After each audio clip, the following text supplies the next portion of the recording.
delas.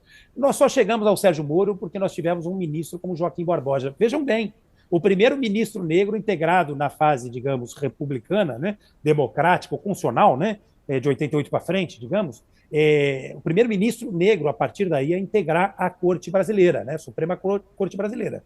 Envergonhou a toga, instrumentalizou as ações, enfim, que estavam sob sua responsabilidade para atingir determinados alvos. Ele era, na verdade, uma figura muito querida pela imprensa. Ele entrava num restaurante, Josias, eu presenciei, as pessoas batiam palmas para ele, levantavam, ficavam em pé. Mas eu também presenciei, aconteceu uma coisa interessante no ano passado, retrasado, quando ele esteve em São Paulo, simplesmente a presença dele não ser notada. Porque esses heróis de ocasião costumam ser utilizados para questões episódicas e pontuais. O Brasil não tem memória para esse tipo de coisa. Então, antes aplaudia e depois desce-lhe a mão, né? Infelizmente, essa é a história do nosso país. Então, Joaquim Barbosa, na minha opinião, envergonhou a toga, foi quem criou, com o ativismo judicial que avançou a partir da ação penal 470, figuras como Bretas, no Rio, e figuras como o Sérgio Moro, no Paraná.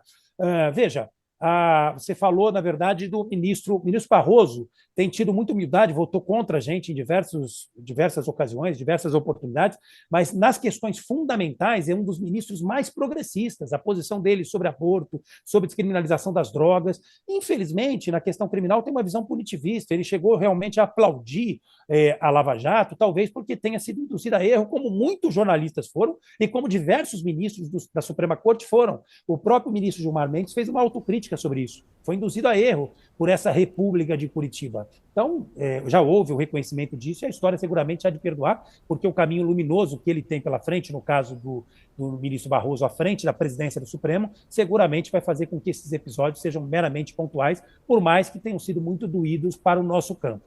Ministro Fachin, com todo respeito, tive o privilégio de estar com ele em inúmeras oportunidades, mas veja só, Josias, se tivesse julgado o HC do presidente Lula, e eu digo isso com franqueza, já tive a oportunidade de falar isso para ele, sabendo que ele é um dos ministros, digamos, que vota mais favoravelmente aos trabalhadores, é um dos ministros mais próximos das defensorias públicas, tem uma visão humanista que a gente tem que reconhecer e que aplaudir. Veja o trabalho dele na DPF das favelas, quando proibiu a invasão, né, daqueles tanques de morte nas comunidades vulneráveis do Rio de Janeiro, no período, enfim, da pandemia, né, seguramente salvando inúmeras vidas de trabalhadores, inclusive em especial. Mas no caso do HC, como é que a gente vai poder explicar que ele sabia que na segunda turma ele ia perder, juiz não busca resultado, ia dar 3-2 a favor do Lula, e o Lula sairia centenas de dias antes, acho que 100 e poucos dias antes.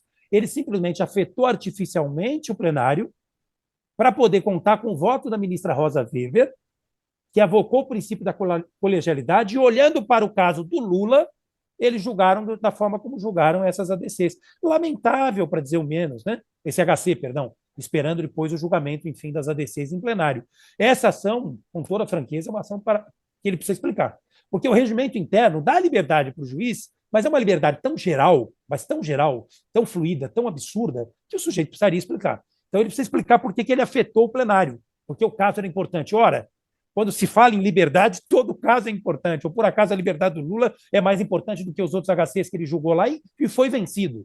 Então eu não vou fugir, né, do questionamento. O fato dele ter uma atuação foi importante na presidência do TSE, tem o meu respeito, tem o meu carinho, nós nos reconciliamos, como ele próprio disse, né? Ele chegou a usar uma live nossa, foi um privilégio recebê-lo, ele chegou a utilizar uma expressão muito interessante, dizendo, agora o paciente é outro, né?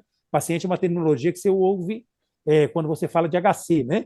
Então ele fez uma menção clara a essa nossa divergência em relação ao episódio do Lula. E o paciente era a democracia, e ele foi corajoso, ele foi fundamental para defender as instituições, para defender o Estado de Direito, para defender a democracia brasileira. Um dia eu quero ter o privilégio de conversar com ele para entender essa posição, para quem sabe, inclusive, rever essa minha crítica. Mas confesso para você, eu não entendi. No começo da sua fala sobre Joaquim Barbosa, até a nossa audiência aqui está mandando várias mensagens, querendo esclarecer melhor. Você fez questão de falar sobre a cor da pele dele, ao dizer que ele envergonha a toga. Só para deixar isso muito claro, né? Sim. Nada tem a ver com a cor da pele, a sua opinião em relação a isso de que ele envergonhou a toga, o caso de Joaquim Barbosa, né? Absolutamente nada a ver. Absolutamente nada a ver. Eu simplesmente citei que ele era o primeiro ministro negro a ocupar, enfim, a corte desde 88, como citaria, digamos, se fosse a primeira ministra mulher. Importante esclarecer, evidentemente, inclusive porque é uma pauta com a qual eu tenho muita intimidade, sou parceiro da Coalizão Negra por Direitos, temos trabalhado sempre na perspectiva de combater esse racismo nefasto que tanto nos envergonha. Então, se eventualmente as palavras deram margem a interpretações equivocadas, por falta de habilidade do interlocutor que vos fala, peço aqui, evidentemente, desculpas e já explico, né? Evidentemente, não tem nada a ver com isso. Mas foi depositada, na verdade, uma expectativa muito grande sobre Joaquim Barbosa, né? Então, eu estava fazendo um paralelo a essa expectativa que foi depositada sobre ele, que também foi depositada sobre as mulheres. Né? E que também essa que é uma questão muito grave, né, Marco? Porque sempre é isso, né?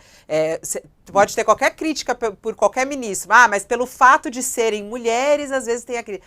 Não, e relembrando, é só o cuidado que precisa ser tomado para que uma coisa não fique atrelada à outra, né? E para mim não está. Na verdade, eu estava utilizando a palavra exatamente porque eu acho perverso, inclusive, que a crítica venha por esse lado, né? Então, tive a oportunidade, evidentemente, agora de esclarecer e agradeço a generosidade de quem está me escutando e de quem ofereceu aí a sua outra coisa que eu acho